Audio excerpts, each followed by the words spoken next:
বাংলাদেশ চলচ্চিত্রের একটি নিদারুণ বেদনার দিন ৬ই সেপ্টেম্বর। এই বেদনাবিধুর দিনে আজকের প্রজন্মের সবচেয়ে জনপ্রিয় নায়ক সালমান শাহ আমাদের ছেড়ে চির বিদায় নিয়ে চলে গেছে। মাটির তারকা সালমান শাহ আজ আকাশের তারকা হয়ে আকাশেই চলে গেল।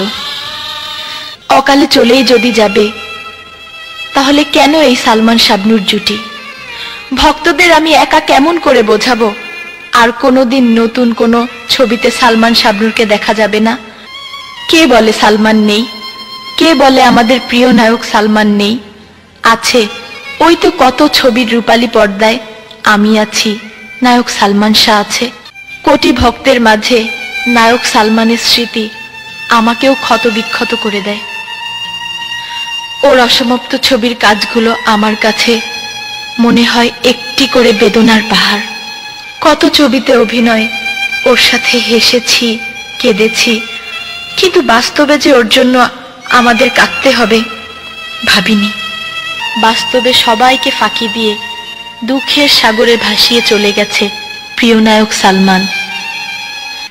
যদি কেউ কোনোদিন জাফলংয়ে, সিলেটের চা বাগানে কিংবা জয়ন্তা পাহাড়ে শুটিংয়ে যায়, নিশ্চয় তোমার কথা মনে পড়বে নায়ক সালমান।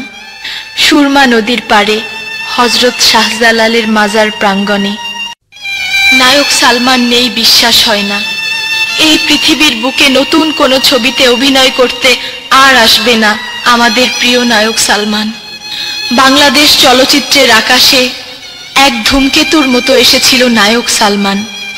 আমি শাবনূর, আমার বিশ্বাস নায়ক সালমান শাহ যুগে যুগে চির অমর হয়ে থাকবে তার ভক্তদের হৃদয়ে।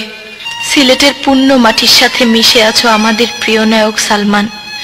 তোমার আত্মার শান্তি হোক পবিত্র ভূমির স্পর্শে।